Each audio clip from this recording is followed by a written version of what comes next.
स्वागत है आप सभी का।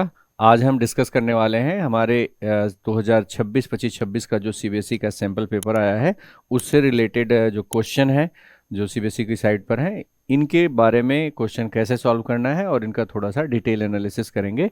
तो चलिए देखते हैं। हमारा ये सैम्पल पेपर का क्वेश्चन है। क्वेश्चन नंबर फर्स्ट इसमें दिया गया है, which of the following reaction will lead to formation of ethyl methyl ketone. Ethyl methyl ketone का मतलब आपसे पूछना चाह रहे हैं कि ये बनना चाहिए इथाइल मिथाइल कीटोन में।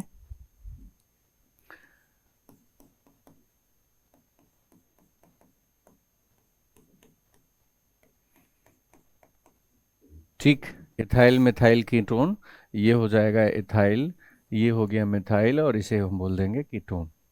ठीक है, ये जनरल नेम पूछ रहे हैं एक तरीके से। आईयूपीएसी नेम नहीं दिया इन्होंने, जनरल नेम से इन्होंने दिया है कि इथाइल मिथाइल कीटोन। तो आपको पता होना चाहिए कि आपसे पूछना क्या चाह रहे हैं। तो CH3 CH2 COO CH3 ये पूछना चाह रहे हैं। अब आपको चेक करना है कि इनमें से किससे ये बन सकता है। पहला क्वेश्चन इन्होंने दिया है CH3 CH CH3 CH2H। तो इसकी स्ट्रक्चर आपको बनानी आनी चाहिए।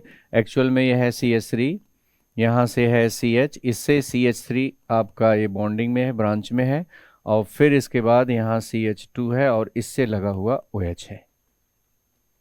तो आपको इसकी स्ट्रक्चर ओपन करनी आनी चाहिए। तो CH3 CH, इससे ब्रैकेट का मतलब CH से लगा हुआ, फिर CH2H। अब अगर आप इसे देखेंगे तो ये 1 डिग्री अल्कोहल है, 1 डिग्री अल्कोहल है। तो अब 1 डिग्री अल्कोहल के बारे में आपको ये याद होना चाहिए, अच्छे से मेमोराइज होना चाहिए कि 1 डिग्री अल्कोहल को जब आप एसिडिफाइड सोडियम डाइक्रोमेट, या तो आप इसको पोटेशियम डाइक्रोमेट करके भी लिखा आ सकता है K2Cr2O7, या तो ये एसिडिफाइड KMnO4 भी लिखा हुआ आ सकता है। ठीक, ये बहुत ही अच्छे स्ट्रॉन्ग ऑक्सीडाइजिंग एजेंट होते हैं। KMnO4 तो बेसिक मीडियम में भी बढ़िया काम करेगा। एसिडिक अगर मिल गया तो समझ जाना कि इसकी पावरफुल, बहुत ही पावरफुल ऑक्सीडाइजिंग एजेंट हो गया। KMnO4 बेसिक मीडियम में ठीक ठाक ऑक्सीडाइजिंग एजेंट है, एसिडिक मीडियम में तो बहुत ही स्ट्रांग है। लेकिन सोडियम डाइक्रोमेट या पोटेशियम डाइक्रोमेट की अगर हम बात करें तो ये केवल एसिडिक मीडियम में ही अच्छे ऑक्सीडाइजिंग नेचर को शो करेगा, बेसिक मीडियम में उतना अच्छा काम नहीं करता। तो यहाँ इन्होंने लिखा है एसिडिफाइड, तो इसका मतलब सोडियम डाइक्रोमेट हो, पोटेशियम डाइक्रोमेट हो, या फिर आप एक तरीके से KMnO4 बेसिक या एसिडिक मीडियम कोई भी इसमें से दे सकते हैं। तो अब देखना क्या है कि ये करते क्या है। ये ऑक्सीडाइजिंग एजेंट है, नो डाउट इसको ऑक्सीडाइज कर देंगे, ये ऑक्सीडाइज्ड हो जाएगा। अब ऑक्सीडाइज अब होगा तो क्या बनाएगा, ये ध्यान रखना। 1 डिग्री एल्कोहल अगर है तो हमेशा यहां पर एल्डिहाइड बनेगा। ठीक है, 1 डिग्री में एल्डिहाइड बनेगा। 2 डिग्री अगर होगा तो कीटोन बन जाएगा, और अगर कहीं 3 डिग्री एल्कोहल है तो वो कार्बोक्सिलिक एसिड बनेंगे और बहुत छोटे छोटे पार्ट में बनेंगे। तो यहाँ पर 2 डिग्री तो है नहीं, तो कीटोन बनने का कोई चांस नहीं जाता। इसका मतलब क्या हो गया कि हमें इस वाले रिएक्शन से तो कीटोन नहीं मिलने वाला है फिलहाल। ठीक है, अब हम आते हैं कि सेकेंड वाली जो हमारी इक्वेशन दी गई, सेकेंड वाले में क्या दिया गया। सेकेंड में इन्होंने बताया है कि CH3 CHOH CH3 है, ये वाला कंपाउंड है, CH3 है। यहाँ पर आपका जो है CHOH, यहाँ से थोड़ा सा मिसप्रिंट इन्होंने दिया है, OH, फिर इसके बाद है ये CH3, यहाँ पर एक हाइड्रोजन और होना चाहिए। ठीक है, CH3 CHOH CH3, तो ये आपका एल्कोहल है, ये 2 डिग्री एल्कोहल है, ये 2 डिग्री एल्कोहल तो मिल गया आपको। अब इस 2 डिग्री एल्कोहल का ये कह रहे हैं इसको कॉपर की प्रेजेंस में हम पास आउट कर रहे हैं। तो ध्यान रखना, अब कॉपर का क्या रोल होता है। कॉपर 1 डिग्री एल्कोहल को एल्डिहाइड में कन्वर्ट करता है, 2 डिग्री एल्कोहल को कीटोन में करता है, और अगर 3 डिग्री एल्कोहल अगर हम यहां यूज करेंगे तो इससे एल्कीन बन जाता है, कार्बोक्सिलिक एसिड नहीं मिलता है। ये एल्कोहल फिनॉल एंड ईथर वाले चैप्टर में आप देख सकते हैं कि 3 डिग्री एल्कोहल को अगर हम कॉपर ट्यूब में हीट कर दें कॉपर की प्रेजेंस में तो एल्कीन बनता है, ये ध्यान रखेंगे। फिलहाल यहां पर 2 डिग्री एल्कोहल है तो कीटोन तो मिलेगा, कीटोन क्वेश्चन भी पूछा गया है, तो कीटोन तो मिल रहा है, लेकिन जो कीटोन पूछ रहे हैं कि ये एथाइल मेथाइल कीटोन पूछ रहे हैं, क्या ये बनेगा? नहीं जी, ये डाइमेथाइल कीटोन बनेगा। ये बनेगा कुछ इस टाइप से CH3COO तो यहां तो ये डाइमेथाइल कीटोन बन रहा है, वो नहीं बन रहा है। इसका मतलब जो ये पूछ रहे हैं वो नहीं बन रहा है, तो ये भी हो गया। अगला हमारा नेक्स्ट पॉइंट देख रहे हैं, ओजोनोलिसिस ऑफ, ये वाला एल्कीन का एक कंपाउंड है, इसका ओजोनोलिसिस कर रहे हैं। तो थोड़ी सी इसे मैं हटा दे रहा हूं, यहाँ की ये जगह हमें मिल जाए फिर से। एल्कीन का ओजोनोलिसिस, आपको पता है कि हमें एल्कीन और एल्काइन दोनों का ओजोनोलिसिस करके हम एल्डिहाइड, कीटोन और कार्बोक्सिलिक एसिड तीनों चीजें बना सकते हैं। तो यहां आप देखते हैं हमारे पास दिया कौन सा कंपाउंड है एल्कीन में, ये हमारे पास है CH3, यहाँ पर है CH2, इसके बाद ये कार्बन, फिर यहाँ से बॉन्डिंग है, CH3 की ब्रांचिंग है, और फिर यहाँ से डबल बॉन्डेड ये CH है और ये CH3 है। ये स्ट्रक्चर हुई इसकी CH3 CH2 C CH3, ठीक है। अब ये एल्कीन है, इसका ओजोनोलिसिस करेंगे। ओजोनोलिसिस का मतलब ओजोन से इसकी रिएक्शन कराना है। ओजोन से कभी कभी ऐसे डायरेक्ट लिखा मिल सकता है, कभी कभी आपसे लिखा हुआ मिल सकता है ओजोन के साथ कार्बन टेट्राक्लोराइड CCl4, या कभी आपको लिखा मिल सकता है ओजोन के साथ CH2Cl2, ठीक है, डाइक्लोरोमेथेन या टेट्राक्लोरोमेथेन। इस टाइप से आपको ये ऑर्गेनिक सॉल्वेंट का काम करते हैं, मतलब ओजोन के लिए एक सॉल्वेंट का मीडियम प्रोवाइड करते हैं। तो तीनों में से कोई भी आपको इस तरीके से लिखा मिल सकता है। इससे होता क्या है कि जब आप O3 से रिएक्शन कराओगे, ओजोनोलिसिस करते हो, तो ये डबल बॉन्ड पर अटैक करता है और इसे ब्रेक कर देता है। ब्रेक कैसे होगा? यहां से डबल बॉन्ड, ये आपका दोनों के दोनों डबल बॉन्ड ब्रेक होंगे। यहां पर इस टाइप से दो ऑक्सीजन ऐसे आपस में जुड़ेंगे, ब्रिज के रूप में कार्बन कार्बन को आपस में जोड़ेंगे, और एक ऑक्सीजन आपका जो बचा हुआ है वो इस साइड से इस तरीके से आपस में इनको जोड़ेंगे। तो इस तरीके से अगर आप बात करो तो यहां देख सकते हो कि कार्बन की अभी भी बैलेंसी हमारी यहां से ये CH3 है, 1 2 3 4, तो कार्बन की अभी भी हमारी बैलेंसी कंप्लीट हो रही है। तो कुछ इस टाइप से हो जाएगा ओजोन से रिएक्शन होने के बाद। तो ये इस टाइप का कंपाउंड बन गया, मैंने दिखा दिया कि कैसे यहां पर कंपाउंड बना। अब क्या होगा, ओजोनोलिसिस करने के बाद में यहां पर अगर हमने ये यहां तक तो इतना ही चलेगा इस टाइप में। अगर इसके साथ में यहां पर Zn लिख दिया गया, H2O ऐसे कुछ आपने दे दिया, तो क्या होगा, अब ये जो जिंक है वो इस ऑक्सीजन को यहां से ट्रैप कर लेगा। अगर जिंक नहीं होगा तो ये वाला ऑक्सीजन वाटर ट्रैप करेगा और बनाएगा हाइड्रोजन पेरोक्साइड, और वो फिर अगले प्रोसेस में hydrogen peroxide oxidising behaviour show करेगा और बना देगा कार्बोक्सिलिक एसिड, ठीक है। तो यहां पर हमें जिंक और वाटर रखना है, और ये O3 ये रहेगा ही, ये कंपाउंड बना। तो ये जिंक को जो है ऑक्सीजन को ले गया, जिंक ऑक्साइड बना, तो यहां से बॉन्ड की ब्रेकिंग होगी। ब्रेकिंग कुछ इस टाइप से होगी, यहाँ ऑक्सीजन दिखा रहे हैं, आप यहां से इसको इस तरीके से ब्रेक कर दीजिए, यहां से ये ब्रेक होगा, यहां से ये ब्रेक होगा, ठीक। तो ये एक्चुअल में क्या होगा कि ये वाला जो ब्रेक होकर ऑक्सीजन इस कार्बन के साथ जा रहा है, ये वाला इस कार्बन के साथ जा रहा है, और यहां से ये ऑक्सीजन हटके चला गया जिंक के साथ, बन गया जिंक ऑक्साइड। अब देखना क्या बना, ये इतना पोर्शन अलग हुआ, ठीक, ये पोर्शन अलग हुआ, तो इसको मैं अलग यहां ड्रॉ करके देख रहा हूं। ये बना CH3, ये CH2। अब देखना यहां से जो इनके बीच में ये बॉन्ड की ब्रेकिंग हो रही है, तो वो वाला इस साइड में ऑक्सीजन भी एक फ्री हो रहा है यहां से, तो इनके बीच में एक बॉन्ड यहां बनेगा, ठीक है। तो अब देखना क्या होगा कि ये बना C डबल बॉन्डेड O, और ये वाला CH3 जो नीचे है इसको मैं इस साइड में ऐसे दिखा दूं, तो ये कंपाउंड हमें मिल गया। इसका मतलब क्या हुआ कि यहां पर हमें एथाइल मेथाइल कीटोन मिल रहा है। साथ में इस साइड से अगर हम देखें तो एक और हमें क्या प्रोडक्ट यहां मिल रहा है, इधर जो हमें मिल रहा है ये है CH3, इस वाले CH3 को मैंने यहां दिखाया, फिर इसके बाद हमारा यहां पर हो जाएगा डबल बॉन्डेड OH।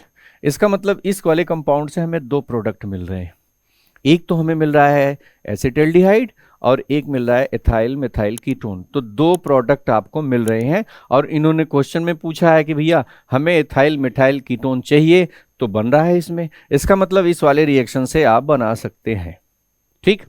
तो अब ये वाले ऑप्शन आपका सही जा रहा है। एक लास्ट ऑप्शन और बच रहा है, मैं वो भी एक बार बात कर लेते हैं, क्या वो भी दे सकता है या नहीं। तो इसमें यहां पर बन रहा है, अगर हमने यहां जिंक हटा दिया होता, सपोज दैट, सोचो जिंक हटा दिया होता तो ये H2O यहां पर बना देता H2O2। अब ये H2O2 सीधे एक्शन करता है इसके ऊपर और इस एल्डिहाइड को कार्बोक्सिलिक एसिड में ले जाकर के पहुंचा देता। ठीक है, तो इस टाइप से, और इस कीटोन पर भी इसका एक्शन होता। तो यहां पर हम कह रहे हैं कि दोनों हमारे जो प्रोडक्ट बने इससे हमें रिजल्ट मिल रहा है, इसका मतलब उत्तर हमारा हो गया, ये ऑप्शन तो सही जा रहा है। अब लास्ट वाला ऑप्शन चेक कर लेते हैं। लास्ट वाले में कह रहे हैं एसिटिलीन है। एसिटिलीन का मतलब हो जाएगा इथाइन, जिसमें आप बोलते हो CH ट्रिपल बॉन्ड CH, ये इस टाइप से CH triple bond CH, ethyne. अब इसकी अगर हम रिएक्शन कराते हैं यहां पर, तो यहां पर HgSO4 और H2SO4, ये वाले रिएजेंट का ये खासियत है कि जो ट्रिपल बॉन्ड होता है ये सिलेंड्रिकल होता है। अगर इसे आप एसिडिक मीडियम में रिएक्शन कराएंगे तो डबल बॉन्ड का ब्रेकिंग आसान नहीं है। आप इसको ब्रेक करने के लिए कुछ हैवी मेटल का यूज करते हैं जिसमें मरकरी आती है, और मरकरी में यहाँ पर Hg2+ जो आ रहा है ये आपका एक तरीके से हैवी मेटल आयन है, और ये इनके ट्रिपल बॉन्ड, ये वाले बॉन्ड को ब्रेक करने में काफ़ी हेल्प करता है, इसीलिए इसका हम यूज करते हैं। इसे हम अगर बात करें तो आपके एनसीईआरटी में थोड़ा सा इसके बारे में नहीं है शायद, इसको हम बोलते हैं कुछ एरोब रिएक्शन, कुछ एरोब रिएक्शन करके है, तो उस वाले रिएक्शन का रिजेंट होता है। यहाँ पर रिएक्शन करेंगे तो क्या होगा, एक्चुअल में यहाँ पर बॉन्ड की ब्रेकिंग होगी। बॉन्ड की ब्रेकिंग आप किधर भी कर सकते हो, इसकी वजह से बॉन्ड या तो इधर ब्रेक करके दिखाओ, चाहे आप इसको इस साइड में ब्रेक करके दिखाओ, दोनों तरफ से सेम है। हाँ, कोई दूसरा कंपाउंड होता जैसे CH3C ट्रिपल बॉन्ड ऐसे कहीं दिया होता तो बॉन्ड की ब्रेकिंग इधर ही होती, क्योंकि यहाँ से पॉजिटिव प्लस आई इफेक्ट लग रहा होता है CH3 का। तो फिलहाल इसमें दोनों तरफ में किसी भी तरफ कर सकते हो आप। चलो मैं अपनी सुविधा के हिसाब से इसको इस टाइप से कर रहा हूँ break, CH triple bond CH में हम इस बॉन्ड को इस साइड में ब्रेक करके दिखा रहे हैं। ठीक, अब इधर से यहां पर आपका वाटर भी रहेगा H2O एसिडिक मीडियम में आपका, तो इससे रिएक्शन जब होगी तो यहां पर माइनस है और इधर आपका प्लस आएगा, तो ये कंपाउंड कुछ हो जाएगा CH डबल बॉन्ड, आपका यहाँ CH है, इस पर माइनस हुआ तो यहां से एक H+ आएगा, H+ आकर के इसके साथ जुड़ेगा तो ये बन जाएगा अब CH2, ये CH2 हो गया। एक तरीके से यहाँ पर एसिडिक मीडियम होता है, हाइड्रोनियम आयन H3O+ बनता है, वो इसे एक H+ दे दिया। अब यहां पर देखना H2SO4 और प्लस वाटर भी रहता है, तो साथ में यहां पर क्या बचा, ये एक्चुअल में इससे मिला हुआ जो आपका प्रोडक्ट था वो H3O+ था, उसने एक H+ दे दिया। अब बचेगा क्या इसमें बचेगा केवल H2O। तो अब ये H2O इसके पास में फिर से आएगा। अब H2 आने के बाद फिर से इस पर अटैक करेगा। ठीक है, अब देखना यहां पर तो प्लस अभी भी है, ये बॉन्ड की ब्रेकिंग हुई थी, यहां प्लस है। अब H2A के पास यहां पर इसके पास लोन पेयर है, इसको अच्छा से एक न्यूक्लियोफिलिक सेंटर मिला और ये न्यूक्लियोफाइल की तरह बिहेव करेगा और आएगा, इसको अपना एक इलेक्ट्रॉन दे करके इसके साथ जुड़ जाएगा। जुड़ने के बाद क्या होगा, CH2 डबल बॉन्ड यहां पर है, ये है CH, और यहां से आपका OH, यहां पर HO और H ऐसे दिखा दो, इसके ऊपर प्लस चार्ज आ गया। ठीक है, अब ये ऑक्सीजन अपने प्लस चार्ज को हटाने के लिए यहां से H+ को रिलीज करेगा, निकाल देगा H+ के फॉर्म में, H+ निकल गया।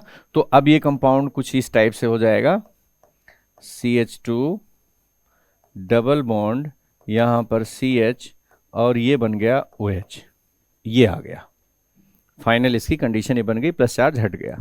अब ये है क्या, ये एक टाटोमेरिक कंडीशन है।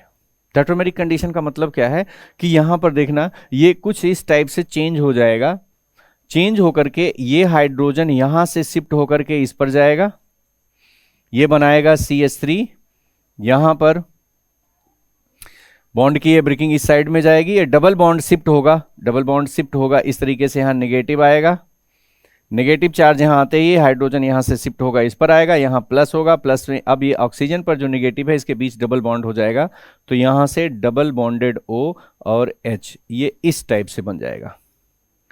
इसका मतलब इनमें टाटोमेरिक कंडीशन होने से ये बॉन्डिंग शिफ्टिंग होगी, और शिफ्टिंग होने के बाद आपका प्रोडक्ट बन रहा है कुछ इस तरीके से। पहले तो ऐसे मैंने दिखाया CH2 सिंगल डबल, और यहाँ पर आपका OH, ये टाटोमेराइज कंडीशन में आपका बनाएगा CH3C डबल बॉन्डेड OH, तो ये टैटोमर कंडीशन होती है। और फाइनली ये प्रोडक्ट आपका ये वाला ज़्यादा स्टेबल बनेगा, और इसको आप कहते हो क्या, इसको आप कहते हो एसिटल्डिहाइड CH3COOH मीन्स CH3CHO, ये बन गया। तो अगर आप ये एसिटिलीन की रिएक्शन करा रहे हो तो आपको एल्डिहाइड मिल रहा है, एल्डिहाइड मिल रहा है, कीटोन तो मिलने से रहा, तो एल्डिहाइड यहां बन रहा है। इसका मतलब क्या हो गया कि इस वाले रिएक्शन से भी आप नहीं कर पाएंगे। तो यहां पर ये 3 ऑप्शन गलत हो गए, आपका ऑप्शन नंबर सी करेक्ट हुआ। तो यहां पर मैं कोशिश ही कर रहा हूं कि आपको थोड़ा सा इन सभी के बारे में थोड़ा डिटेल में पता चले, कि ना कि यही क्वेश्चन याद कर लो, अगर इससे मिलता जुलता आपका कोई कॉन्सेप्ट आ रहा है, कोई टॉपिक आ रहा है, तो आप उसे भी आसानी से कर ले जाओ। चलिए अब आते हैं हम अपने अगले क्वेश्चन पर। नेक्स्ट क्वेश्चन हमारा नंबर 2। क्वेश्चन नंबर 2 में अगर हम बात करें तो इस क्वेश्चन के हिसाब से जो हमें उत्तर देना है, जो यहां पर क्वेश्चन दिया गया है, ये इसके हिसाब से ही मैं बताऊंगा। थोड़ा सा इसमें मैं एग्री नहीं करूंगा इस कंडीशन के अकॉर्डिंग, क्योंकि कुछ कंट्रोवर्सी है इसमें। फिलहाल अगर हम बात करते हैं कि यहां पर इन्होंने लिया NaOH और इथेनॉल, तो एक तरीके से यहां पर ये बनाएगा क्या, C2H5ONa, सोडियम एथॉक्साइड आयन बनेंगे, और साथ में ये वाटर बनाएगा। इन दोनों की आपस में रिएक्शन होगी। यहाँ पर इथेनॉल एक तरीके से एसिड की तरह बिहेव करेगा, और ये NaOH एक बेस की तरह बिहेव करेगा। तो एसिड बेस न्यूट्रलाइजेशन रिएक्शन होगी, और प्रोडक्ट में बनेगा सॉल्ट और एक वाटर। अब क्या होगा कि इस सॉल्ट में ये आयनाइज कंडीशन में जाएगा, C2H5O- यहाँ Na+। अब ये जो वाटर बना हुआ है ये क्या करेगा, इसके चारों तरफ एक वाटर का हाइड्रेशन करेगा, जिसे आप बोलते हो हाइड्रेशन। ठीक है, क्योंकि स्ट्रॉन्ग आयन है तो हाइड्रेशन इसका भी होगा और ये वाले का भी होगा, C2H5O- का भी हाइड्रेशन होगा। वाटर की एक लेयर होती है। दो केमिस्ट्री में दो कॉन्सेप्ट होते हैं, एक हाइड्रेशन और एक होता है हाइड्रोलिसिस। हाइड्रोलिसिस में क्या होता है, किसी भी कंपाउंड की ब्रेकिंग हो जाती है, जबकि हाइड्रेशन में उसके चारों तरफ का एक लेयर बनती है, वाटर के मॉलिक्यूल्स का एक अरेंजमेंट होता है, जिसे आप बोलते हो हाइड्रेशन। एंथैल्पी भी एनर्जी निकलती है। तो यहाँ पर थोड़ा सा हाइड्रेशन तो होगा वाटर की वजह से, लेकिन अब ये क्या है, जब इसका हाइड्रेशन हो जाएगा ना, तो ये अच्छे तरीके से बेस की तरह एक्ट नहीं कर पाएगा, बहुत अच्छी बेसिसिटी नहीं होगी। बेस की तरह मतलब क्या हुआ कि यहाँ पर ऑक्सीजन पर नेगेटिव जो चार्ज है वो किसी जगह से H+ प्रोटॉन को खींचना चाहेगा कि हमें प्रोटॉन मिल जाए। ठीक, अब ये क्या करेगा, जब वाटर के द्वारा ये घिर जाएगा चारों तरफ से, तो उतनी ज्यादा इसकी टेंडेंसी नहीं होगी कि ये कहीं से प्रोटॉन को खींच पाए। ठीक है, तो ये थोड़ा सा इसकी बेसिसिटी कम हो गई। अच्छा, यहां पर एक चीज और है कि अब ये अपने इस लोन पेयर को, जो इसके पास यहां लोन पेयर है, इस लोन पेयर को भी दे सकता है। तो ये न्यूक्लियोफाइल जैसा बिहेवियर करेगा, तो किसी प्लस सेंटर को ढूंढेगा कि उसको ले जाकर अपना लोन पेयर डोनेट कर दूं। ठीक, अब देखना क्या, दोनों में से कौन ज्यादा कम होगा। देखना क्या होगा कि यहां पर जो इसकी बेसिसिटी है वो उतनी कम नहीं होगी। ठीक, बेसिसिटी इसकी थोड़ी सी कम हो जाएगी। अब ये ज्यादातर काम करेगा न्यूक्लियोफाइल के रूप में कर सकता है, मतलब कि इस जगह से अटैक करेगा, यहां पर आकर अटैक करेगा, तो किस जगह पर जा सकता है, ये लोन पेयर को यहां पर या तो ये दे सकता है या तो यहां से हाइड्रोजन को लेना चाहेगा। दो ही काम कर सकता है। अगर ये हाइड्रोजन को इस जगह से लेना चाहेगा तो इसको कहेंगे बेस की तरह बिहेव कर रहा है। अगर ये अपने लोन पेयर को देना चाहेगा तो कहेंगे कि न्यूक्लियोफाइल की तरह काम कर रहा है। अब दोनों में से किस तरीके से काम कर सकता है, इस पर हमें डिस्कस करना है। देखो, जब ये वाटर से कवर हो जाएगा, तो वाटर से कवर होने के बाद में इसकी थोड़ी सी साइज बल्क कंडीशन में हो गई। अब ये जा करके यहां पर किसी के साथ में न्यूक्लियोफाइल सेंटर पर अटैक नहीं कर पाएगा उतने अच्छे से, मतलब न्यूक्लियोफाइल की तरह उतना बढ़िया काम नहीं करेगा।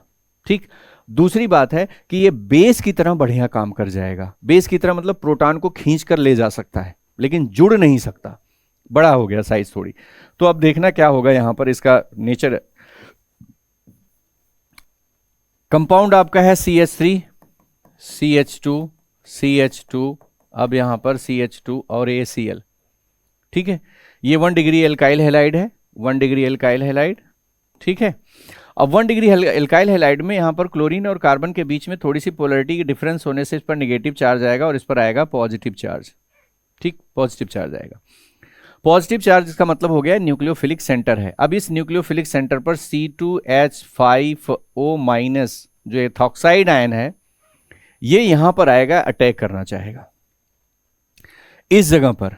अब ये इस जगह पर अटैक करके अगर जुड़ गया तो क्लोरीन को यहां से हटना होगा। ठीक, अब देखो क्या इस टाइप से, तो ये SN एक तरीके से SN2 टाइप की रिएक्शन मानी जाएगी, तब हम इसे बोलेंगे सब्स्टिट्यूशन रिएक्शन। ठीक है, सब्स्टिट्यूशन रिएक्शन में इस तरीके से हो जाएगा। लेकिन अगर ये यहां जुड़ नहीं पाया तो ये हाइड्रोजन को लेकर जाएगा, तो उसे हम एलिमिनेशन रिएक्शन बोलेंगे। तो देखो क्या होगा कि यहां पर ये आया, ठीक है, अब ये उस तरीके से इस पे जुड़ने की कंडीशन में अगर हम बात करें तो यहां पर अगर ये जुड़ेगा तो ईथर बनेगा। अगर ये जुड़ेगा तो कुछ इस टाइप से देखना, CH3 CH2 CH2 और इस जगह पर CH2 रहेगा। अब आगे O आएगा और इसको मैं लिख दूं C2H5। तो ये ईथर टाइप बन गया और यहां से क्लोरीन हट गया। ठीक है, तो ये एक तरीके से न्यूक्लियोफिलिक सब्स्टिट्यूशन रिएक्शन हुआ। ये अब न्यूक्लियोफाइल की तरह काम किया, इस Cl को हटाया, उसकी जगह जुड़ गया। लेकिन होना तो यही चाहिए था यहां पर, लेकिन अभी क्या है कि देखना कि ये यहां पर न्यूक्लियोफाइल की तरह काम नहीं कर पा रहा है। वैसे तो थोड़ा सा कंट्रोवर्सी इस बात की है, जो मैंने शुरू में बात किया था कि अगर 1 डिग्री एल्काइल हैलाइड है तो ये वाला आयन जो है एक तरीके से आसानी से यहां पर न्यूक्लियोफाइल के बजाय बेस की तरह काम करेगा। ठीक है, ये न्यूक्लियोफाइल की तरह ऐसे ही काम करना चाहिए था, न्यूक्लियोफाइल की तरह, और ये प्रोडक्ट यही आना चाहिए था। ठीक है, लेकिन जो बुक में आपका यहां पर इस कंडीशन में कहने का मतलब है, ये कहना चाह रहे हैं कि भैया पहले ये इस पर अटैक नहीं कर पाएगा, न्यूक्लियोफाइल के रूप में काम नहीं करेगा। अब ये कह रहे हैं यहां ये बेस की तरह काम कर रहा है। बेस की तरह काम करने का मतलब क्या हुआ कि सबसे पहले भैया ये वाले आयनाइज होगा, ये कंपाउंड ऐसे टूटेगा, CH3 CH2 CH2 और यहाँ कितने 4 कार्बन हो गए, एक CH2 और इसके ऊपर प्लस चार्ज आएगा, बनेगा सबसे पहले स्टेप में कार्बोकैटायन बनेगा। चलो जी, कार्बोकैटायन बन गया।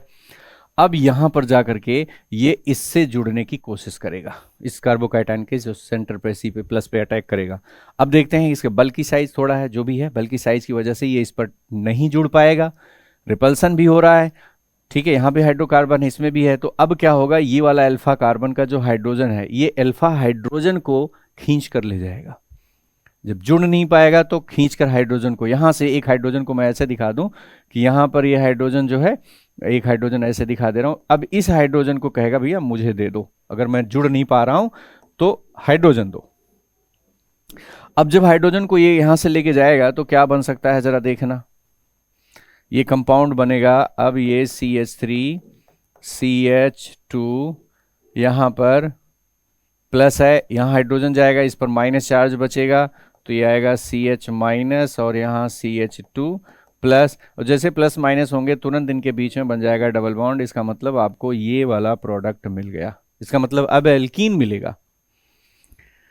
इसका मतलब क्या हुआ कि अगर ये बेस की तरह एक्शन करेगा तो एल्कीन मिलेगा, अगर न्यूक्लियोफाइल की तरह एक्शन करेगा तो ईथर मिलेगा। तो कब ये न्यूक्लियोफाइल की तरह एक्ट करेगा, कब ये बेस की तरह एक्ट करेगा? ज्यादातर अगर हम बात करें तो 1 डिग्री एल्काइल हैलाइड के साथ न्यूक्लियोफाइल की तरह काम करना चाहिए था, और 2-3 डिग्री एल्काइल हैलाइड के साथ बेस की तरह काम करना चाहिए था। ठीक है, और ये आपको मिलेगा एक जगह और आप पढ़ेंगे जिसमें विलियमसन सिंथेसिस रिएक्शन में, वहां पर भी ये थाक्साइड आयन ही होता है। वहां पर 1 डिग्री के साथ, इसके साथ तो ईथर बना रहे हैं वो, 2 और 3 के साथ वो जो है एल्कीन बना रहे हैं, एलिमिनेशन दे रहे हैं। जबकि यहां पर इस सिचुएशन में यहां 1 के साथ भी सेम वही बिहेवियर, एल्कीन, 2 के साथ भी एल्कीन और 3 के साथ भी एल्कीन मान रहे हैं। यहां पर इसको हम बोलते हैं beta hydrogen, means beta elimination नाम देते हैं।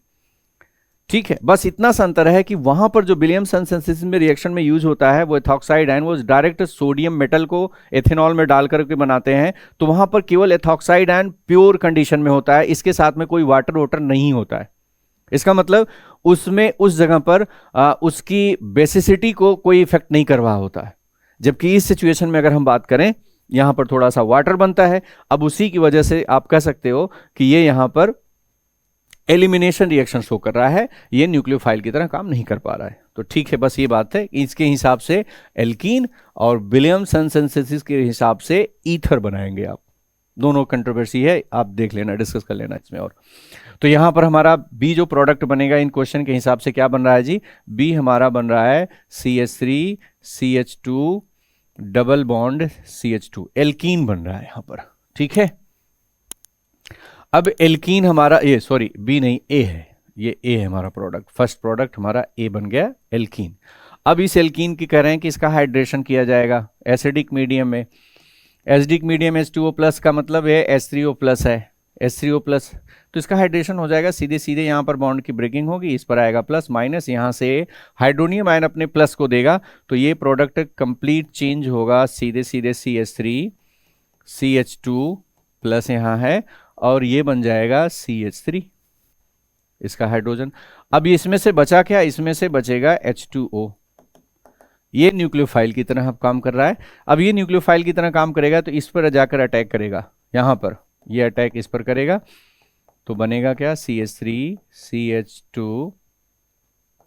अब ये H2O यहाँ पर आप लिख देना, H ऑक्सीजन इससे जुड़ेगा, हाइड्रोजन ये है, हाइड्रोजन ये है, यहाँ से इसने अपने लोन पेयर इसको दिया, अब इसके ऊपर प्लस चार्ज हो गया, और ये यहाँ CH3 है। अब ऑक्सीजन अपने प्लस चार्ज को हटाने के लिए क्या करेगा, बॉन्ड की इस तरीके से ब्रेकिंग करेगा, हाइड्रोजन को H प्लस के रूप में बाहर फेंकेगा, तो ये बनेगा CH3 CH2OH, ठीक है।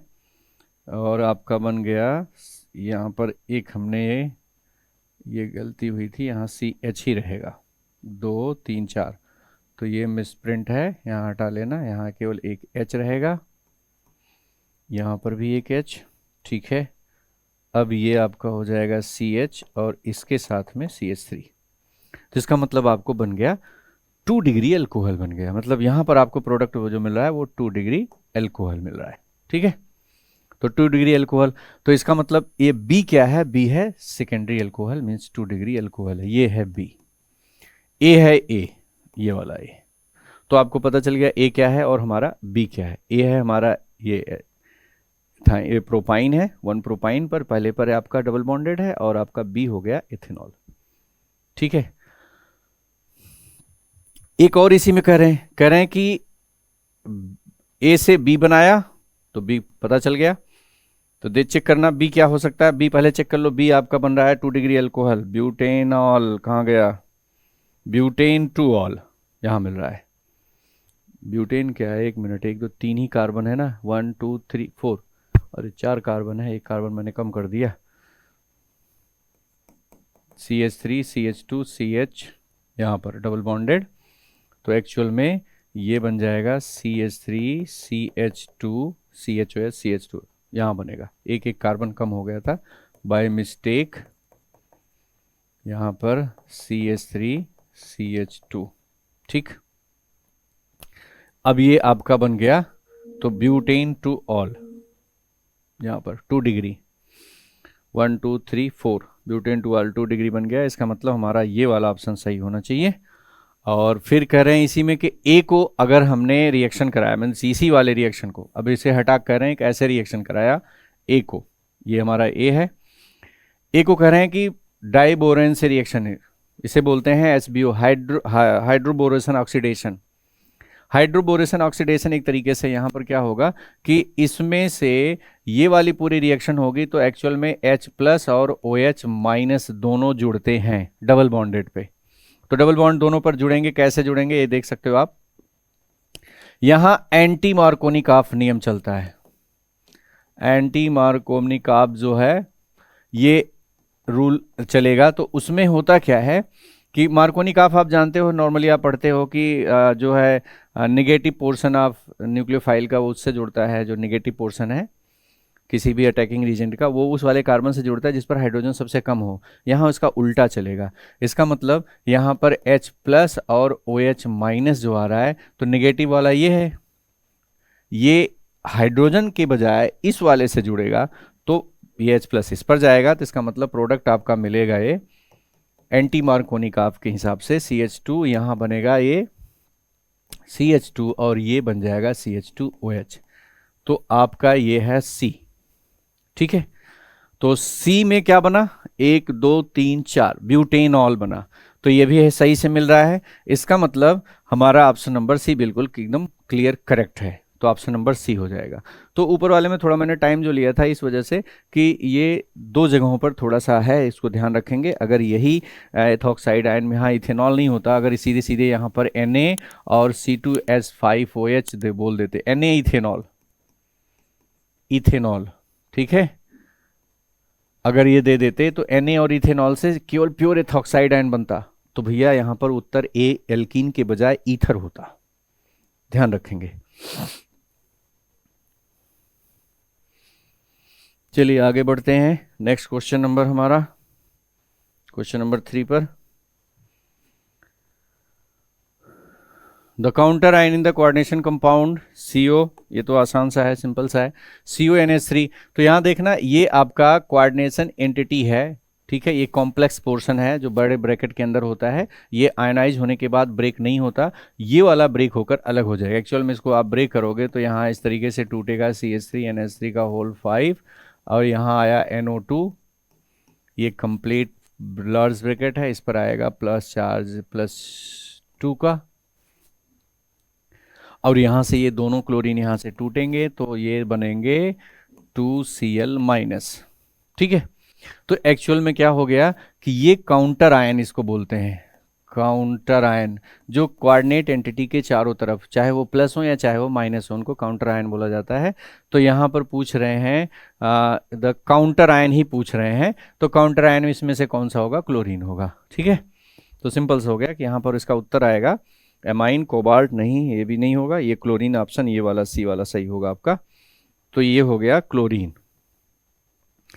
क्वेश्चन नंबर 4, क्वेश्चन नंबर 4 में देखते हैं, the organic compound A, B and C are amine having equivalent molecular weight. ठीक है, A and B on reaction with benzene sulfonyl chloride, benzene sulfonyl chloride amine वाले chapter में जी, SOO, ये है benzene sulfonyl chloride, sulfuryl, thionyl and sulphonyl.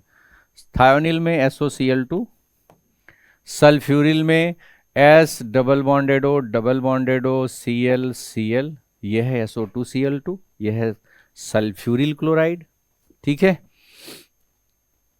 और यह है थायोनिल और यह है बेंजीन सल्फोनिल क्लोराइड। तो ये वाले से पूछ रहे हैं आपसे, करें इसकी रिएक्शन करा रहे हो एमाइन से।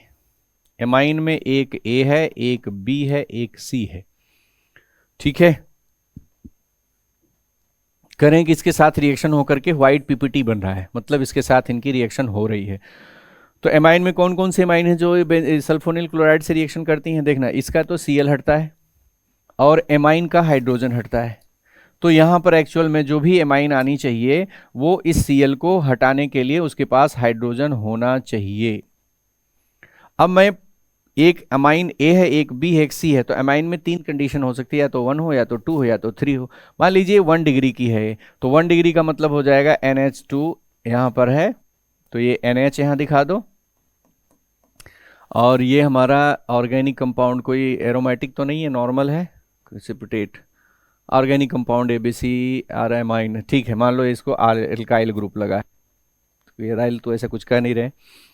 तो अब क्या हो गया है, RNH2 है, मान लीजिए यहां पर हमने पहला लिया RNH2, 1 डिग्री एमाइन, तो इसके पास हाइड्रोजन है। तो हाइड्रोजन है तो सीधे सीधे मैं इसको उल्टा दिखा रहा हूं, यहाँ N और इसके साथ एक और H है, ये एल्काइल ग्रुप है या एराइल ग्रुप कुछ भी हो सकता है। तो भैया यहाँ पर हाइड्रोजन है तो ये HCl निकलेगा और इनके बीच में आपस में बॉन्डिंग होगी, तो बॉन्डिंग होगी तो ये PPT बनाएगा। इसका मतलब A वाला जो है वो PPT बना रहा है। कौन कौन कह रहे हैं, किससे किससे बना रहा है? A एंड B ये बना रहे हैं व्हाइट PPT, ठीक है, C नहीं बना रहा है। इसका मतलब यहां पर B वाला अगर होगा तो ये 2 डिग्री एमाइन होगा। 2 डिग्री एमाइन का मतलब एक एल्काइल ग्रुप और लगा लो, अभी भी एक हाइड्रोजन है। अगर इसको मैं 3 डिग्री कर दूं, यहां पर भी एल्काइल ग्रुप कर दूं, तो भैया अब 3 डिग्री होने की वजह से ये रिएक्शन नहीं देगा, मतलब 3 डिग्री वाले में हाइड्रोजन नहीं होता, एसिडिक हाइड्रोजन नहीं होता। तो एसिडिक हाइड्रोजन नहीं है उसमें, तो क्या हो जाएगा, वो रिएक्शन नहीं देगा। इसका मतलब भैया C क्या है, ये 3 डिग्री एमाइन है। क्लियर हो गया। और इसमें से A क्या है, ये दोनों या तो 1 डिग्री है, ये 1 डिग्री और ये 2 डिग्री में, दोनों में से कोई हो सकते हैं। ठीक है जी, चलिए मैं मान लेता हूं कि ये 1 डिग्री है। अच्छा, आगे भी करें, हाँ जी, however white precipitate obtain from the compound भी रिमेन्स इनसॉल्युबल इन NaOH। अच्छा, ये वाली पॉइंट बता रहे हैं। ये एक बात और क्लियर कर दे रहे हैं, कह रहे हैं कि जो पहले रिएक्शन हो रही है ना, जैसे देखा ना हमने जो रिएक्शन दिखाई थी, ये यहाँ पर S डबल बॉन्डेड हो, यहाँ डबल बॉन्डेड हो, और इससे नाइट्रोजन जुड़ा, हाइड्रोजन एक है अभी, H है यहाँ पर एक, और ये R, ठीक है, ये 1 डिग्री के साथ था, और ये आपका 2 डिग्री के साथ, ये बन जाएगा हमारा 2 डिग्री के साथ में नाइट्रोजन, यहाँ एल्काइल ग्रुप, यहाँ एल्काइल ग्रुप। देखो 2 डिग्री के साथ में तो प्रोडक्ट बन गया, ठीक है। अब यहाँ पर हो जाएगा एन डाइएल्काइल बेंजीन सल्फोनामाइड, ऐसे नाम देंगे, वो तो बात अलग हो गई। लेकिन देखना क्या है, इसमें कोई यहाँ पर हाइड्रोजन नहीं है। अब हम इसको, जब ये वाला हाइड्रोजन है, देखो ना यहाँ पर एक हाइड्रोजन है, जब इसे हम NaOH मीन्स बेस के साथ रिएक्शन कराएंगे तो ये बेस है, ये एसिड की तरह काम करेगा, और ये अपने H+ को इसके साथ दे करके इसके साथ ये डिजॉल्व हो जाएगा। मतलब यहाँ पर ये डिजॉल्व हो जाएगा, और यहाँ एसिड बेस न्यूट्रलाइजेशन होगा, यहाँ एसिड बेस न्यूट्रलाइजेशन होगा और इसे डिसॉल्व कर लेगा। जबकि यहाँ पर कोई एल्काइल ग्रुप, कोई एसिडिक हाइड्रोजन नहीं है, तो ये NaOH से डिसॉल्व नहीं होगा। इसका मतलब जो 2 डिग्री है वो NaOH से नहीं डिसॉल्व होगा। तो इसमें कह रहे हैं कि B वाला जो था वो NaOH में डिसॉल्व नहीं हुआ। तो इसका मतलब क्या है कि ये क्लियर हो गया कि 2 डिग्री एमाइन जो है B है, 1 डिग्री एमाइन A है, 1 डिग्री एमाइन A है, ये 2 डिग्री एमाइन है, और ये 3 डिग्री एमाइन है। बात हो गई यहाँ पर क्लियर सारी। अब आगे देख तो क्या कह रहे हैं, variation in the boiling point of A, B and C। एक और ट्विस्ट लाया इन्होंने, पहले तो पहचानो फिर इसके बाद बॉइलिंग पॉइंट। देखो क्या होता है कि 1 डिग्री अगर है R, यहाँ पर अगर मैं ऐसे दिखाऊं, जैसे मोलर मास लगभग सेम है, तो जैसे यहाँ पर मैं ऐसे दे रहा हूँ, मोलर मास लगभग सेम दिखाने के लिए आपको कुछ ऐसे करना पड़ेगा। 3 डिग्री में 3 एल्काइल ग्रुप होंगे, तो यहाँ पर हमें ऐसे लिखना होगा ये 1 डिग्री के लिए, और 2 डिग्री के लिए आपको कुछ ऐसे लिखना पड़ेगा NH, और एक और इसके साथ में एल्काइल ग्रुप मीन्स CH3 लगाना पड़ेगा। ये हो जाएगा 1 2 3 1 2 3 3 3 कार्बन, 3 3 कार्बन, हाइड्रोजन लगभग सेम सेम मोलर मास जाएगा। और 3 डिग्री वाले में हमें नाइट्रोजन है, इस इधर आपका एक CH3 दे दो, इधर एक CH3 दे दो, इधर भी एक CH3 दे दो, 3 डिग्री बन गया। ये हमारा 3 डिग्री का बन गया, लगभग 3 कार्बन इसमें भी, 3 इसमें, 3 इसमें भी, तो लगभग इनके मोलर मास सेम सेम से हैं। अब समझ लेना, देखना ये वाला जो है ये 1 डिग्री का है, ये 1 डिग्री। अब हमें 2 डिग्री बनाना है, तो ये वाला हमारा 2 डिग्री का हो गया, ठीक है, और ये हमारा हो गया 3 डिग्री। अब देखना क्या है कि 2 डिग्री में यहाँ पर ये थोड़ी सी ब्रांचिंग कंडीशन में आ जाती है, ये वाला, ये सीधे स्ट्रेट चेन में है, ज़्यादा से ज़्यादा सर्कल मीन्स स्फेरिकल शेप ले लेता है, तो ये थोड़ा सा स्फेरिकल शेप में आ रहा है। 2 डिग्री वाले में भी ब्रांचिंग है एक तरीके से, इसमें अगर हम देखेंगे तो ये सीधे सीधे नहीं होता, यहाँ पर एक्चुअल में इसकी हाइब्रिडाइजेशन हो जाएगा, हाइब्रिडाइजेशन की वजह से ये भी थोड़ा सा स्ट्रेट चेन में नहीं रह पाएगा। स्ट्रेट चेन ना होने की वजह से ये थोड़ी सी इसकी भी स्फेरिकल हल्की सी डिज़ाइन आएगी, और ये बिल्कुल स्ट्रेट लीनियर डिज़ाइन में रहेगा, तो इनकी शेप में थोड़ा सा चेंज हो जाता है। अब देखना पूछ रहे हैं बॉइलिंग पॉइंट। बॉइलिंग पॉइंट क्या होता है, जैसे इस तरह के और भी बहुत सारे मॉलिक्यूल होंगे भाई, 3 डिग्री के और सारे मॉलिक्यूल होंगे, बहुत सारे होंगे, तो उनके साथ अगर ये इंटरेक्शन अच्छे से कर पाएगा तो सभी मिलकर एक साथ रहेंगे, मतलब बॉइलिंग पॉइंट ज़्यादा होगा। उनको गर्म करके दूर करने के लिए ज़्यादा फोर्स लगाना पड़ेगा, ज़्यादा हीट देनी पड़ेगी। उससे कम अगर इनमें से किसी का भी इंटरेक्शन सबसे कम हुआ दूसरे मॉलिक्यूल से, तो उसका भाई अकेला पड़ जाएगा, अकेला पड़ जाएगा तो उसको फिर रोकने वाला कोई है नहीं, कोई सपोर्ट करने वाला नहीं है। तो कौन अकेला होगा, जो ज़्यादा स्फेरिकल होगा, मतलब उसकी साइज कम होगी, दूसरे वाले मॉलिक्यूल से इंटरेक्शन कम होगा। तो स्फेरिकल साइज होने की वजह से, दूसरे मॉलिक्यूल के साथ इंटरेक्शन कम होने की वजह से इनके साथ में आपस में उतनी अच्छी बॉन्डिंग नहीं होती दूसरे मॉलिक्यूल के साथ, तो बहुत सारे जो एक साथ रहते हैं वो एक दूसरे को रोक नहीं पाते, इसका मतलब बॉइलिंग पॉइंट कम होता है। तो यहाँ पर 3 डिग्री की ब्रांचिंग ज़्यादा है, तो इसकी बॉइलिंग पॉइंट सबसे कम होगी। दूसरे नंबर पर इसके आएगा और सबसे ज़्यादा बॉइलिंग पॉइंट इसका होगा। तो बॉइलिंग पॉइंट का ऑर्डर जो हो जाएगा वो हमारा 3 डिग्री का सबसे ज़्यादा, सबसे कम, सबसे ज़्यादा 1 डिग्री का, इसके बाद 2 डिग्री का, और सबसे कम 3 डिग्री का ये बॉइलिंग पॉइंट का ऑर्डर बनेगा। ये हमारा ए है, ये हमारा बी है, ये हमारा सी है। तो कह रहे हैं boiling point of A B C can be as, हमारा option number A is correct, क्योंकि ए सबसे ज़्यादा, बी उससे कम, तीसरे वाला सबसे कम। तो देखो इस क्वेश्चन में थोड़ा सा इन्होंने घुमा कर दिया था। इन्होंने पहले कहा कि आप पहले पहचानो कि वो 1 डिग्री 2 डिग्री और 3 डिग्री अमीन है, कौन सी A1 है, कौन सी 2 है, कौन सी 3 है। फिर इसके बाद आप शेप का कॉन्सेप्ट लगा करके आप फिर इसके बाद एनालाइज करके निकालोगे कि कौन सा ऑप्शन आपका सही है। तो option number A is correct. चलिए आगे बढ़ते हैं। Question number 5। 70 gram solute is dissolved in a 700 gram solvent to prepare a solution having density 1.5 gram per milliliter. The ratio of its molality and molarity. करें यहाँ molarity है, यहाँ molarity है, तो स्मॉल एम और इसको मैं कर दे रहा हूँ कैपिटल एम। ठीक है, ये दोनों के हमारे सिंबल हो गए। अब कह रहे हैं सॉल्यूट का तो मास है, mass of solute m equal to 70 gram. Solvent का मास जो इन्होंने दिया है 700 ग्राम। तो दोनों का रेशियो पूछ रहे हैं, डेंसिटी सॉल्यूशन की दिया है।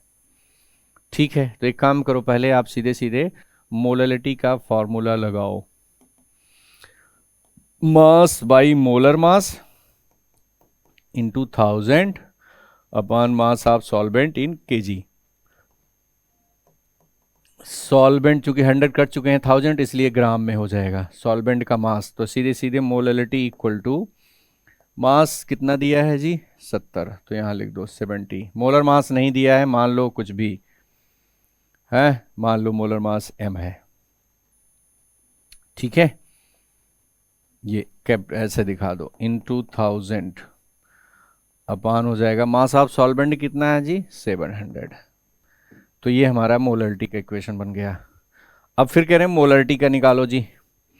मोलैरिटी का इक्वेशन निकालने के लिए हमें चाहिए फॉर्मूला लगाओ पहले। मोलैरिटी इक्वल टू हो जाएगा mass by molar mass, mass of solute. तो मास ऑफ सॉल्यूट तो है ही 70 ग्राम, यहाँ पर मोलर मास। ठीक है, ये जैसे मैं यहाँ पर ऐसे मोलर मास ही करके लिख दे रहा हूँ, और ये हो जाएगा 1000 अपान वॉल्यूम ऑफ सॉल्यूशन।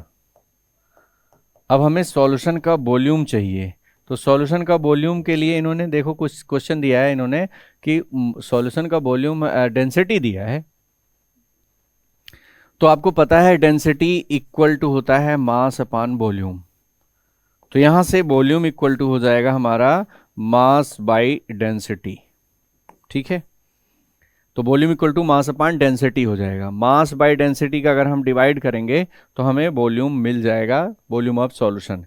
अब हमें दिक्कत आ रही है, डेंसिटी तो दिया है क्वेश्चन में, मास नहीं मिल रहा है। तो सॉल्यूशन का मास का मतलब हो जाएगा, यहाँ देखिए सॉल्वेंट का 700 है और सॉल्यूट का है, तो टोटल मास सॉल्यूशन का कितना आएगा, मास ऑफ सॉल्यूशन जो हमारा बनेगा वो हो जाएगा 700 plus 70 that is equal to 770 gram. ये हमारा मास आ गया। ठीक है, तो डेंसिटी और वॉल्यूम हमें निकालना है, तो हमारे पास अब आ गया 770 और डिवाइडेड बाई 1.5 ग्राम।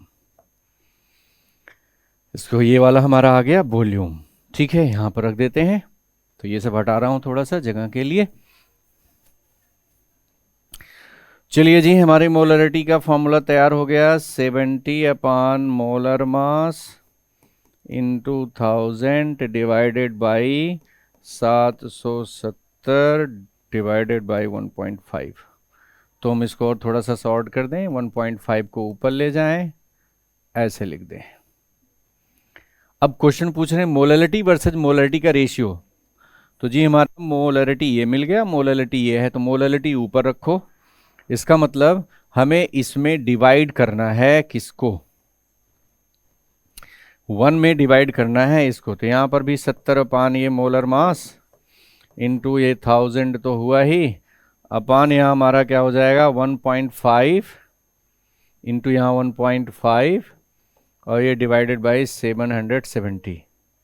तो देखो क्या क्या ख़त्म हो जाएगा, ये पूरा तो ख़त्म हो गया, बचा क्या, ये बचेगा मोलरिटी अपान मोलरिटी बराबर means m by capital M equal to आया क्या, आ रहा है 770 ये सबसे ऊपर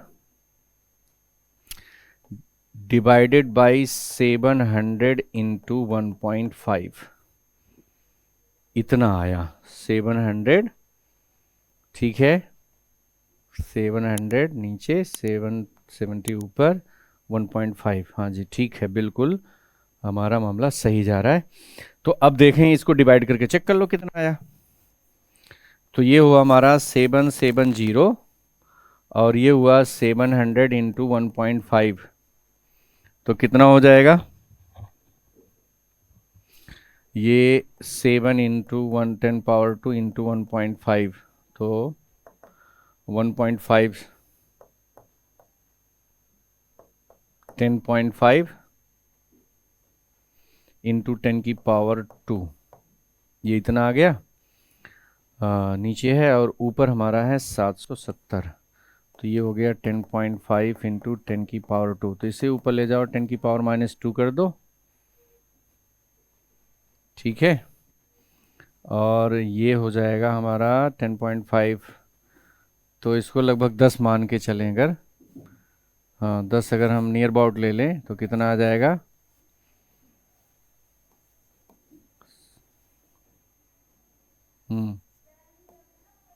7.7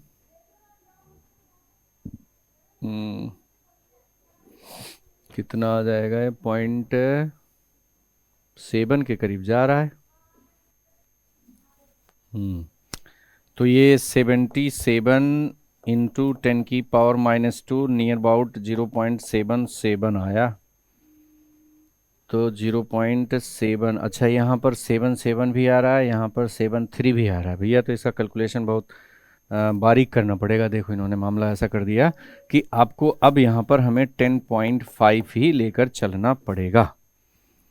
तो वैसे देखो, एक अंदाज़ा मैं बता दे रहा हूँ कि यही होना चाहिए। कैसे कि देखो, अगर हम यहाँ पर 10 कर दे रहे हैं 10, तो ये 7 में जा रहा है, 0.77 आ रहा है, और उत्तर में ये भी मिल रहा है और यहाँ पर भी है। तो मैंने जो अप्रॉक्सीमेट 0.5 को हटा कर लेना चाहा था, तो इसका मतलब हमें नहीं लेना होगा। तो जब हम 10.5 करेंगे तो आई नहीं थिंक यही हमारा उत्तर होगा। इसका मतलब यहाँ पर आप डिवाइड करके चेक करेंगे तो आपका ऑप्शन नंबर सी ही आएगा, 0.73। ठीक है, तो इस तरीके से इसका सॉल्यूशन करेंगे यहाँ पर। आगे नेक्स्ट हमारा होगा question number 6। Match the column first and column second. Column first और कॉलम सेकंड को कह रहे हैं मैच करो। चलो जी मैच करते हैं। थोड़ा सा इसमें क्लियर नहीं दिख रहा है डायग्राम। एक्चुअल में यहाँ पर है CH3, यहाँ पर भी CH3, ये कार्बन है, इससे भी हाइड्रोजन लगा हुआ है, इसके बाद CH2 है, इससे है CH3 और इसके साथ में OH लगा हुआ है, यहाँ एक्चुअल में CH2 है। तो ये 1 डिग्री अल्कोहल है, सीधी बात है। HCl से रिएक्शन हो रहा है तो न्यूक्लियोफिलिक सब्स्टिट्यूशन रिएक्शन होगा, यहाँ Cl आएगा, 1 डिग्री मीन्स ये हो जाएगा SN2, बात खत्म, SN2। ये है आपका 2 डिग्री है, ये यहाँ पर CH3 है, C है, यहाँ पर भी CH3 है, एक हाइड्रोजन है और इधर लगा है Br मीन्स ये 2 डिग्री है, अल्कोहल आएगा। तो ये पर भाई ओरिएंटेशन बदल रहा है, ये सारे के सारे उधर हो गए, इसका मतलब बैक साइड से अटैक हो रहा है। तो ये है HCl 1 डिग्री अल्कोहल है, तो 1 डिग्री अल्कोहल में SN2 और ये 2 डिग्री अल्कोहल है, इसमें ओरिएंटेशन नहीं चेंज हो रहा है, CH2 सब कुछ वैसे है। तो जब ओरिएंटेशन नहीं बदल रहा है तो ये सीधे सीधे भैया SN1 हो जाएगा, क्योंकि ओरिएंटेशन बदलना चाहिए था। ओरिएंटेशन नहीं बदल, सब कुछ ऐसे ही है, जैसे यहाँ था वैसे यहाँ है, कोई ओरिएंटेशन नहीं चेंज हुआ, तो SN होगा। यहाँ ओरिएंटेशन बदल गया तो ये सीधे सीधे आपका SN2 हो गया। और इसमें क्या हो रहा है, इसमें तो एलिमिनेशन हो रहा है, तो ये तो सीधे सीधे एलिमिनेशन है और ये एडिशन है, यहाँ तो जुड़ रहा है सब कुछ, तो ये एडिशन रिएक्शन है। तो D is addition and C is elimination और ये SN2 SN1। मैच कर लो कौन सी किस में जाएगा। B SN2 है, कहाँ SN2 है, ये आएगा, तो B हो जाएगा थर्ड। बी का मतलब हो गया थर्ड, और ए का मतलब हो गया फोर्थ। ए ऑप्शन होगा 4, SN1 है। और सी का एलिमिनेशन कहाँ लिखा है? सी का मतलब हो गया आपका सेकेंड, और डी का मतलब हो जाएगा हमारा एडिशन रिएक्शन, मीन्स डी हमारा है फर्स्ट। तो ऑप्शन चेक करो, डी फर्स्ट, सी सेकेंड, बी थर्ड, ए 4। क्या क्या है? हाँ नीचे है, अभी तो हट जाएगा ये, याद रखना थोड़ा। हमारा है डी फर्स्ट, सी सेकेंड, डी फर्स्ट, सी सेकेंड। चलो दो ही याद रख के चेक करते हैं क्या दे रहा है। डी फर्स्ट सी सेकेंड कहाँ मिल रहा है? डी फर्स्ट सी सेकेंड, डी फर्स्ट मिला लेकिन सी थर्ड हो गया, ये गलत हो गया। तो भैया यही वाला सही है ऑप्शन, ठीक है, बाकी वाले वो तो देख लेने, यही वाला है। तो ये आपका हो गया option number D is correct. ठीक है, आगे बढ़ते हैं। In orthocresol the OH group is attach to the carbon that is, इसका मतलब तो सिंपल सा है, sp2 हाइब्रिडाइज्ड होगा, बेंजीन रिंग से जुड़ा है भैया, बेंजीन रिंग से OH डायरेक्ट लगा हुआ है। ठीक है, तो ये sp2 ही होगा, इसमें क्या बनाना है, सारे बेंजीन रिंग के सारे कार्बन sp2 हाइब्रिडाइज्ड होते ही हैं। चलिए अगला क्वेश्चन हमारा 8 है। 8 में विच of the following is a laboratory in a nature? हाँ जी, लिबोरेटरी। एक तो होता है भैया डी फॉर्म, डेक्स्ट्रोरोटेटरी, और ये बोल रहे हैं एल फॉर्म, लिबोरोटेटरी। तो समझ लेना भैया, फ्रक्टोज, फ्रक्टोज जो मैंने आपको वीडियो बनाई है उसमें आप देख सकते हैं जा करके। आपको अगर डिटेल में समझना है बायोमोलिक्यूल जहाँ पर पढ़ाया मैंने, तो वहाँ पर मैंने दिखाया है कि फ्रक्टोज हमेशा नेगेटिव, ठीक है, ये नेगेटिव नेचर शो करता है, ये लिबोरोटेशन शो करता है, लिबोरोटेशन -L, इस तरीके से ये माइनस जो है इसका कन्फिग्रेशन देते हैं, अल्फा डी फ्रक्टोज या beta D fructose, minus beta D fructose करके लिखा हुआ आता है। तो माइनस साइन वहाँ बताता है यही कि लिबो रोटेशन देता है। तो ये लिबो रोटेटरी है। ग्लूकोज डेक्स्ट्रो रोटेटरी है, चाहे वो अल्फा हो, अल्फा डी, या चाहे वो बीटा डी हो। सुक्रोज क्या होता है? सुक्रोज भी डेक्स्ट्रो रोटेटरी होता है, डी फॉर्म होता है, जबकि सुक्रोज में एक ग्लूकोज होता है और एक फ्रक्टोज होता है। ठीक है, ग्लूकोज का जो डेक्स्ट्रो रोटेशन है लगभग 52 डिग्री पॉइंट 4 शायद ऐसे कुछ है, 52 के करीब है, और इसका 94 या 92.5 नियर अबाउट ऐसे है, एग्जैक्ट देख लेना, 92 के करीब ही है। तो भैया लिबो रोटेशन बहुत ज़्यादा है। डेक्स्ट्रो रोटेशन मतलब ये राइट साइड में घुमाने की नेचर, 52 डिग्री घुमाना चाह रहा है लाइट को, PPL प्लेन पोलराइज लाइट को, और ये वाला 92। इसका मतलब दोनों अगर अलग अलग होंगे तो फ्रक्टोज ही जीतेगा। डी फॉर्म इसका जो एल फॉर्म है, लिबो रोटेशन।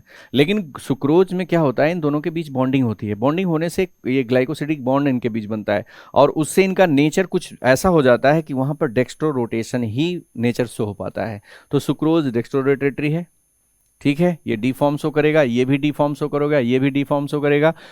फ्रक्टोज केवल एल फॉर्म शो करता है अकेले में।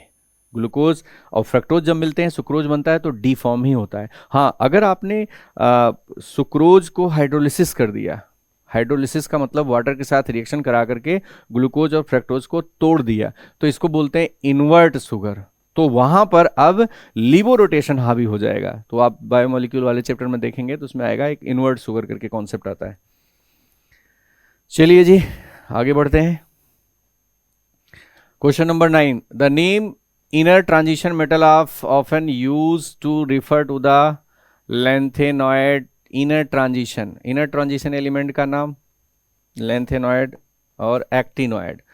तो जो हमारे actinoid, तो जी both lanthanide and actinoid inner transition metals is often used to refer to the, हाँ जी, ट्रांजिशन मेटल। ट्रांजिशन मेटल हमारी होती हैं डी ब्लॉक वाले ट्रांजिशन, जो एस और पी के बीच में आ रहे हैं, इस वजह से उनको ट्रांजिशन मेटल कहते हैं। और जो हमारे एफ में 4F और 5F आ रहा है, तो 4F और 5F क्या है, वो एस डी के बीच में आ रहे हैं, मतलब वहां पर एक बार और वो घिर रहे हैं। इसका मतलब चाहे वो लेंथेनॉइड हो चाहे वो एक्टिनॉइड हो, दोनों के दोनों ही इनर ट्रांजिशन एलिमेंट में आते हैं। तो option number C is correct होगा। चलिए जी आगे बढ़ते हैं। 10th क्वेश्चन है, delta M C S three C double H can be calculated if the value of the following are given. भैया देखो यहाँ एच है, तो एच है तो ये भी दे देगा, और यहाँ सी डबल ओ के है तो बन जाएगा C H three C double O H बन जाएगा। और इसमें कहीं H C H three C double O H है लेकिन एच नहीं मिला तो नहीं देगा। यहाँ हाइड्रोजन मिल गया और यहाँ पर C H three C double O है तो ये भी दे देगा। इसका मतलब ये दोनों देंगे, तीसरा वाला ये वाला नहीं देगा। तो ऑप्शन नंबर सही क्या होगा 10th का?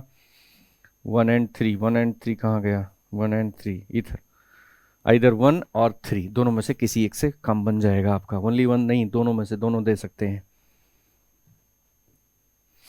Question number, which of the following will give a yellow and orange PPT with 2,4-DNP। 2,4-DNP भाई किसके साथ देता है? एल्डिहाइड के साथ, सारे एल्डिहाइड, सारे कीटोन, सारे एल्डिहाइड DNP 2,4-DNP डाइनाइट्रो क्या इसका 2,4-डाइनाइट्रोफिनाइल हाइड्रोजीन। ठीक है, तो ये प्रोपेनल एल्डिहाइड के साथ देगा, प्रोपेन कीटोन के साथ देगा, कार्बोक्सिलिक एसिड के साथ नहीं देता। किसी भी तरह का एल्डिहाइड हो, किसी भी तरह का कीटोन हो, 2,4-DNP टेस्ट देगा, सिफ टेस्ट देगा।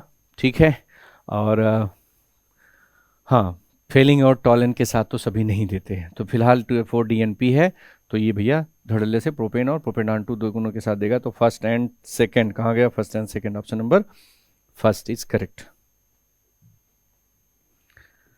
Question number 12, identify the secondary benzylic halide. Benzylic halide पूछ रहे हैं भैया, secondary benzylic halide, secondary benzylic halide and primary alkyl halide. Primary alkyl halide में भैया जिसपे सीधे ये है प्राइमरी एल्काइल हैलाइड 1 डिग्री। हाँ 1 मिनट, और कोई ऑप्शन तो नहीं है? चेक कर लें। ठीक है, ठीक है, यहाँ पर ये साइड चेन हो जाएगा और ये 1 डिग्री एल्काइल हैलाइड हो जाएगा। ये 2 डिग्री एल्काइल हैलाइड में आ जाएगा। ये वाला बेंजाइलिक में ये वाला आ जाएगा। ठीक है, बेंजाइलिक में सेकेंडरी, ठीक सेकेंडरी, ठीक है, सेकेंडरी बेंजाइलिक हैलाइड हो गया। CH2 ये नहीं है, ये आपका हो जाएगा 2 डिग्री एल्काइलिक हो गया, और ये हो जाएगा 2 डिग्री बेंजाइलिक। हाँ, तो सेकेंड एंड 4, तो बेंजाइलिक वाला तो हो जाएगा 4 और एल्काइल वाला हो जाएगा सेकेंड। 4 एंड सेकेंड कहाँ गया? हाँ, तो ऑप्शन सही हो जाएगा 4 एंड सेकेंड। चलिए जी, इसे याद कर लेना, पढ़ लेना, उसमें बेंजाइलिक एलाइलिक कैसे कैसे पहचानते हैं, विनाइल फिनाइल एराइल सब।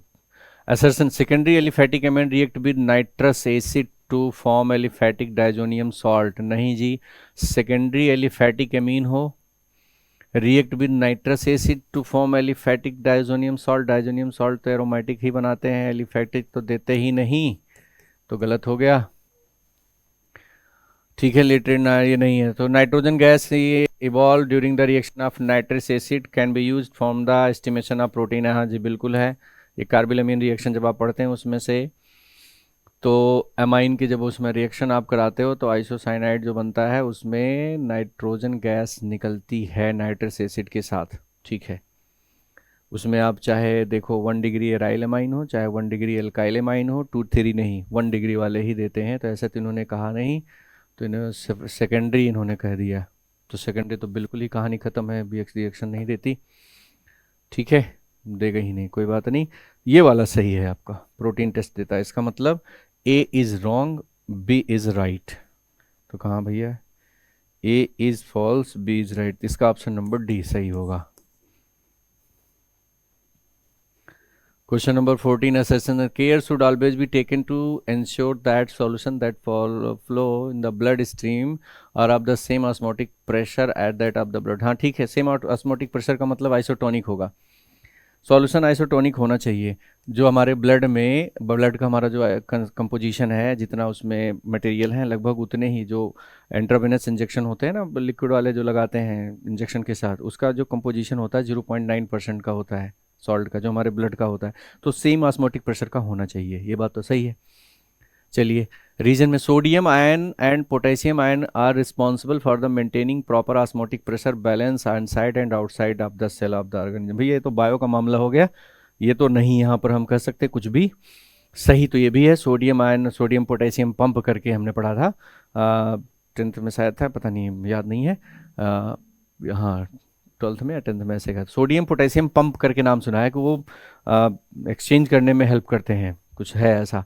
तो सोडियम पोटेशियम का नाम तो आ रहा है, responsible for maintaining the proper osmotic pressure in, लेकिन वो मूवमेंट करने में कोई रोल नहीं आ रहा है। तो भैया क्या है, दोनों सही हैं लेकिन कोई रिलेशन नहीं है। बट आर करेक्ट नॉट, ये ऑप्शन नंबर बी जाएगा मेरे हिसाब से, तो यही होना चाहिए। 14। अब आ जाएगा आपका 15 question number, starch form colloid solution with water. ठीक है जी, स्टार्स कोलाइड बनाता है वाटर के साथ, प्रैक्टिकल में पढ़ते हैं 11th क्लास की केमिस्ट्री में, practical preparation of colloids of stars contain 80 to 85% amylopectin. हाँ ठीक है, 10 से 15% हमारा एमाइलोज होता है।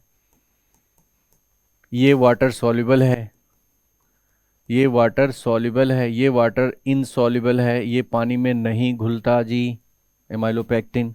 ठीक है, तो जो नहीं घुलता इसी की वजह से इसका जो है सॉल बनता है, कोलाइड बनता है एक तरीके से। सॉल कोलाइड जो होता है वो सॉल टाइप का होता है। कोलाइड बनने के पीछे का कारण ही है कि जो उसमें नहीं घुल रहा हो सही से, पूरी तरीके से नहीं घुल रहा हो। तो ये वाला अच्छे से नहीं घुल रहा, ये तो घुल जा रहा है, तो इसका मतलब क्या हुआ, थोड़ा सा ही घुल रहा है, ये नहीं घुल रहा है, इसी का कॉम्बिनेशन बनकर कोलाइड बन रहा है। तो एमाइलोपेक्टिन ही रिस्पॉन्सिबल है कोलाइड सॉल्यूशन बनाने के पीछे। Most appropriate answer from the option given below, both A and R true and R is the correct explanation of A. हाँ जी बिल्कुल सही कह रहे हैं यहाँ पे, तो ये तो सही कह रहे हैं, ए ऑप्शन ए सही हो जाएगा। Question number 16, secondary cells are used in inverter. हाँ बिल्कुल जी, आपके घर में जो सेल है, बैटरी है जिससे इन्वर्टर चलता है, वो बार बार डिस्चार्ज होती है, उससे लाइट आती है, फिर चार्ज करते हो, डिस्चार्ज होती है, तो इन्वर्टर में यूज़ कर रहे हो। Primary cell can be recharge, बिल्कुल नहीं, प्राइमरी सेल तो डेड हो जाती है एक बार ही करने बाद, खत्म फिर कहानी उसकी। तो भैया ए सही है लेकिन बी वाला गलत है, कहाँ गया, A is true but R is false, option number C is correct. तो ये हमने डिस्कस किया, हमारा सेक्शन बी आएगा, सेक्शन बी हम नेक्स्ट क्लास में डिस्कस करेंगे। अभी के लिए इतना ही, कोशिश तो मेरी यही रही कि आपको अच्छे से समझा सकूं।